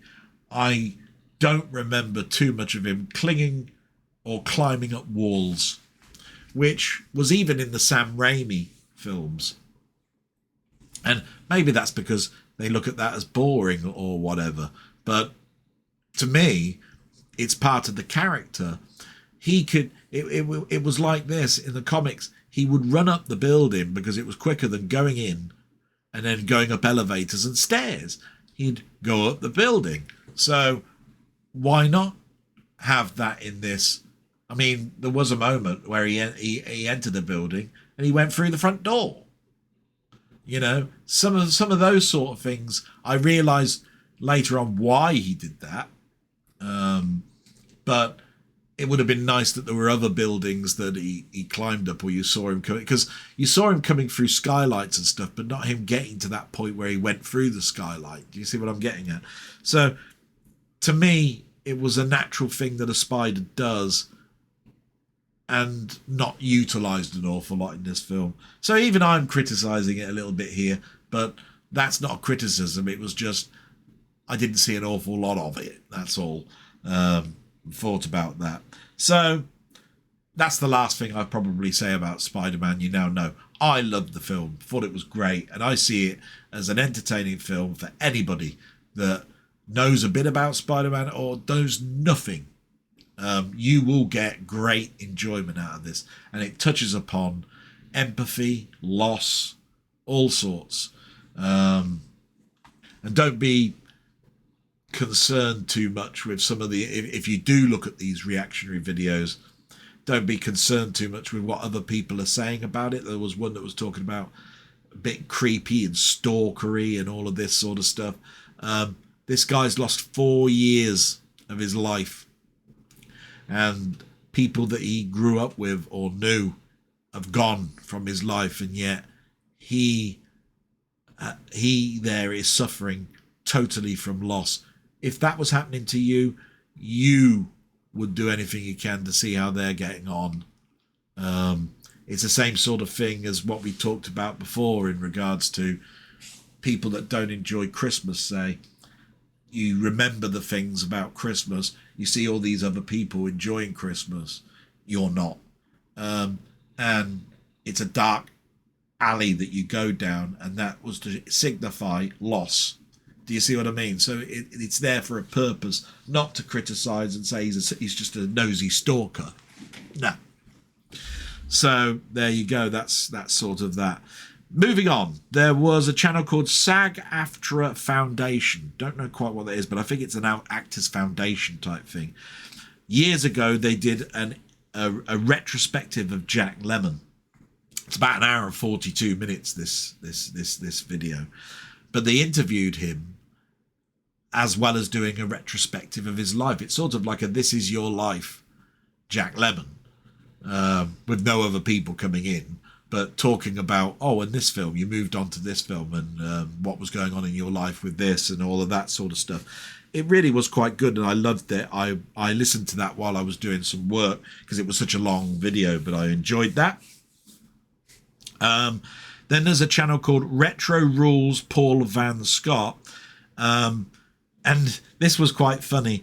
I saw it just before going to watch Mainmeister this week, and the video was called Bizarre 1983 Video Game Special, called Battle of the Video Games. And it was to show that in 1983, NBC and all of these channels would try and do anything, and they were bringing video games in. And this particular was a one-off special where they got stars from the TV stuff that we were watching, like Happy Days, I'm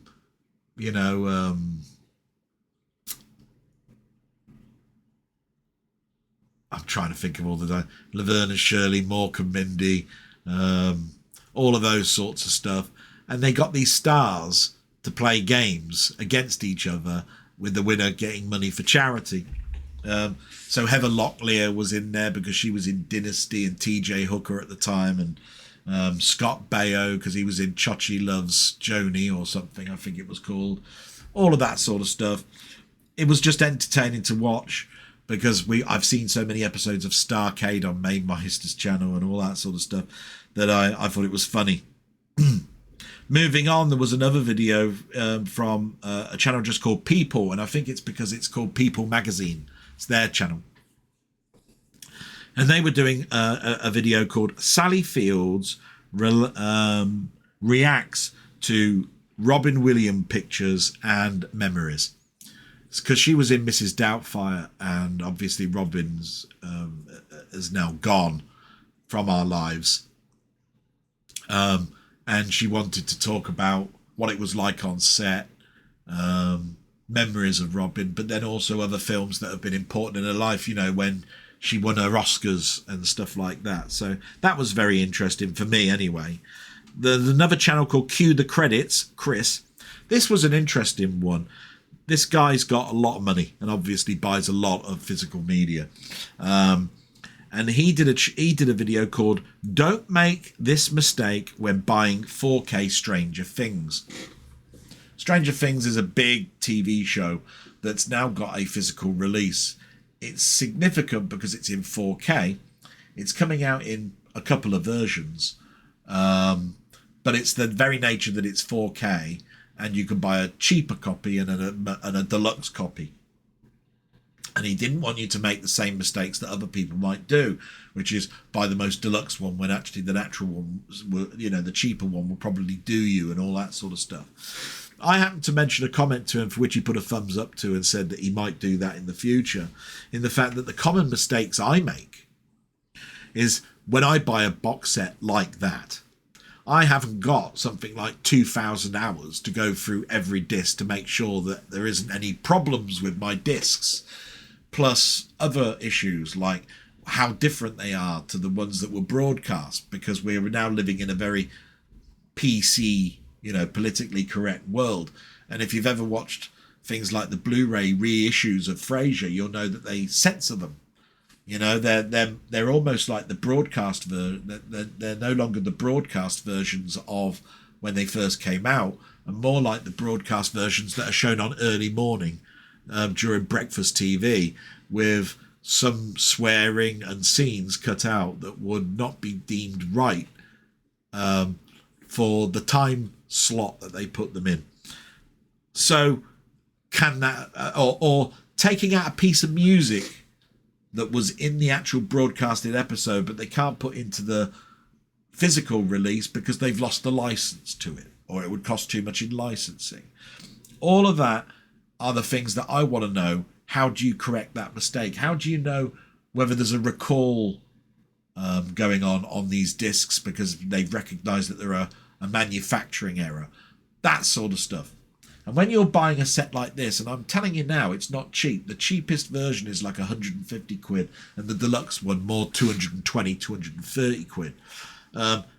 You haven't got the time to go through every disc. You're relying that everything's okay. You know, some of us collectors buy films at the same time as we're buying our favourite TV shows. So we're relying that everything's okay. And anybody that likes Doctor Who will know that there's been recalls on those. How did anybody know unless the fans were actually commenting and saying, my version's got an error? And then somebody else checking and saying, yeah, and then the BBC getting wind that there's a problem, but they don't advertise the fact that there's a recall going on. So yeah, those are the mistakes or things that I'd want to know about, you know, as a new collector.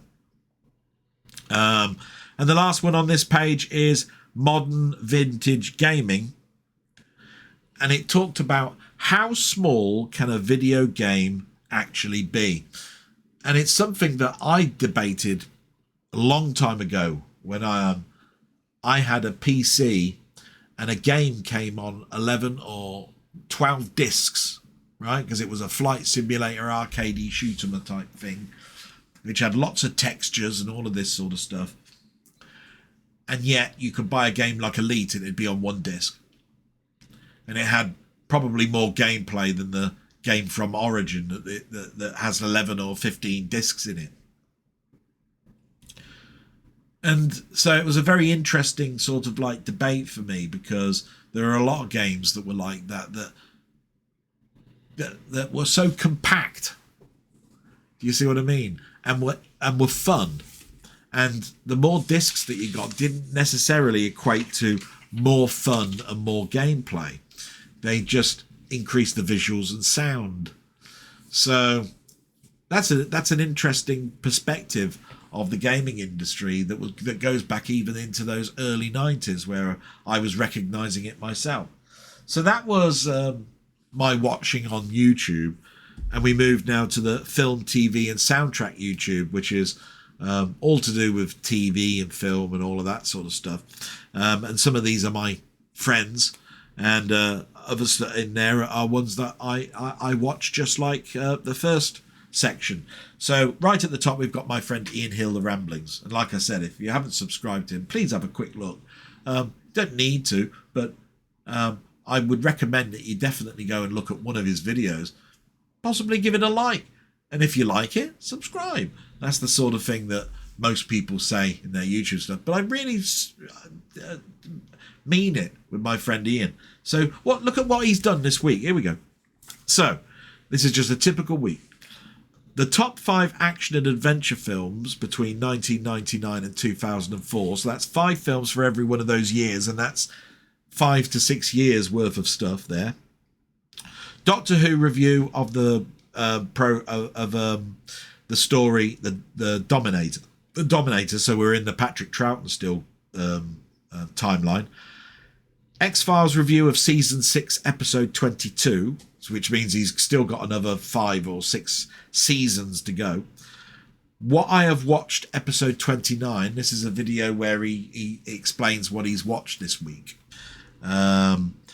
SFX Magazine review, which is a magazine known throughout the industry for stuff that's going on in cinema, TV, all to do mostly with, you know, so gaming and comics and books and all that sort of stuff in a sort of nerdy way, I suppose, but very, very good magazine that I used to get back in the day.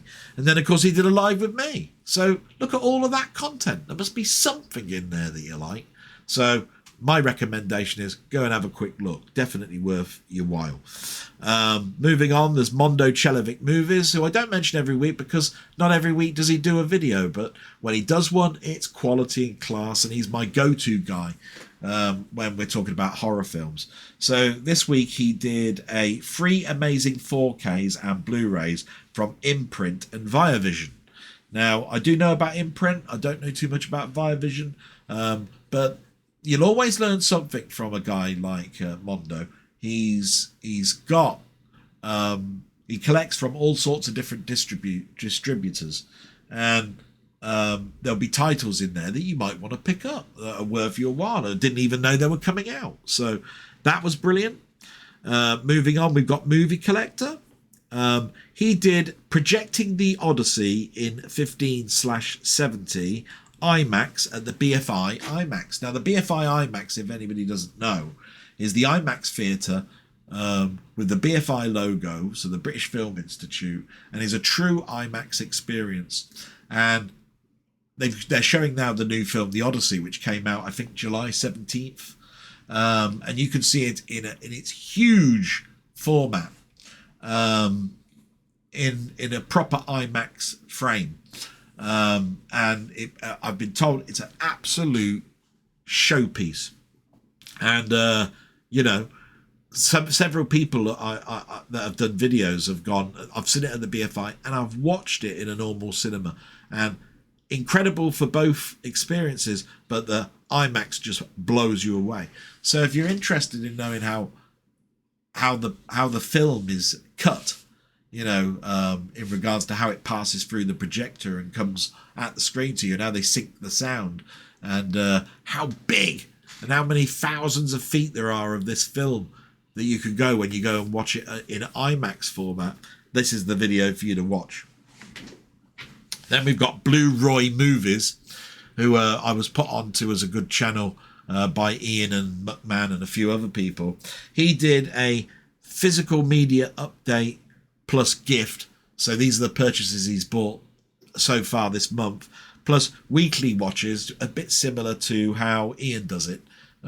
Just showing what he's watched, the reason he watched it, what he thought of it, whether you can get it, that sort of stuff.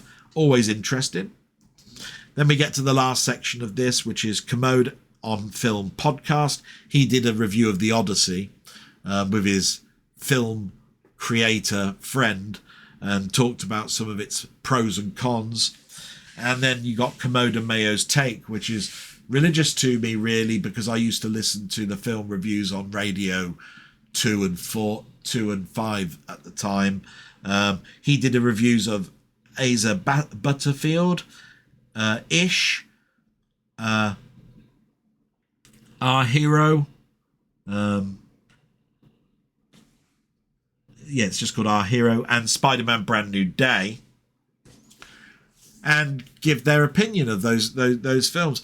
Very interesting. Again, I couldn't watch the Spider-Man one until I'd seen it on Saturday, so of course I've watched that late last night.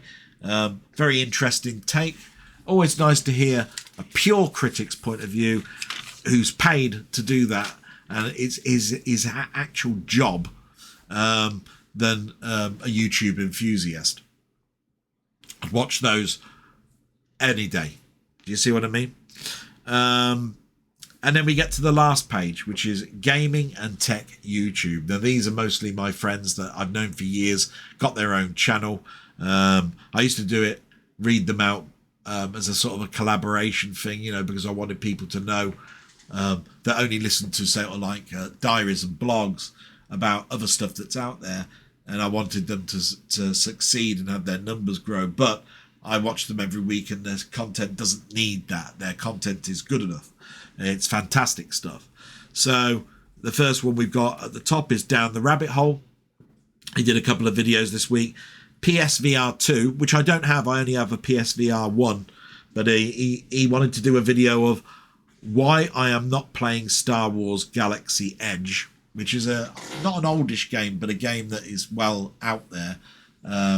And he wanted to explain why he doesn't play that as much as some of the other games that he shows on his channel. So that was very interesting. Then he did trying to read my own writing, Zizo Ferro bike review. So he obviously travels to work in car or public transport, but he's decided to get a foldable bike. It's a Zizo model, and he wanted to show what its shortcomings were, whether he was getting on with it, and whether he's going to continue his little experiment of traveling more on a bike than traveling with public transport and cars. So that was very interesting. I don't know if that model is over here though, but foldable bikes definitely are. So that was interesting because you can learn some pitfalls from that. The next one is Robert's Retro Gaming, and oh my god, this is Canadian royalty. Known him for several years. We used to play on a Minecraft server together, chat every now and again. You've listened to him earlier on, listening to my diary. This is the stuff that's on his channel this week. You've got Dwarf Fortress Classic episode 48, Minecraft Play episode 204, NES gameplay of Joust, C64 gameplay of Survivor, arcade gameplay of New Rally X, and Atari 8-bit gameplay of games like Survivor, which we heard earlier on the C64, Pharaoh's Pyramid, Aussie Orchard, and Darkness Hour. Great stuff. You total that all up together, you've definitely got one a day minimum. So absolutely fantastic. And salute, my friend, and salute to Down the Rabbit Hole as well. Great work, fellas. Absolutely fantastic. Then you got Steve Still Plays Games. He did a couple of videos this week. One on Level Devil, which I've seen before, but not that particular version, but I've seen that concept of a game before. And a Spectrum game of Firefly, which I thought, I wonder if this is based on the TV series Firefly. But it was still an entertaining video. Definitely a recommendation to go and have a little look at that video. Keep up the good work, matey. Absolutely fantastic. Then we've got my friend Colin Jones, aka Ponder. As I mentioned, I think it's not too far away before he does his next blog. Must be about a week, I would have said. And then he also did THSC of a game called Truxton, and a Mainmeister high score kerfuffle on a game that's called, let's have a look, Hydrodyne Sidearms. And I've played sidearms in the arcades. I was never very good at it. In the Amiga version, I never got the control scheme under wraps. So definitely worth your time to have a little look at that. Thank you, Colin. Keep bringing out that video content. Then we got Seb's Place, a person that I cottoned onto quite early, watching him do videos of him going to charity stores, picking up stuff. Moved on well from then. He's now done another video called No Crash Smash for You, which is going through some of the magazines called Crash, and seeing whether they hold up in regards to their scoring system, because there was scoring systems like Game of the Month, Crash Award, etc., etc. And you had to be of a certain percentage to get some of these scores, and it just showed the inconsistencies across the magazines through the years. So that was great. Moving on to 20th Century Gaming, he did a C64 live stream last night of Zap Sizzlers. It's a final. He's been asking people to vote and find out whether a Sizzler could move up to gold medal.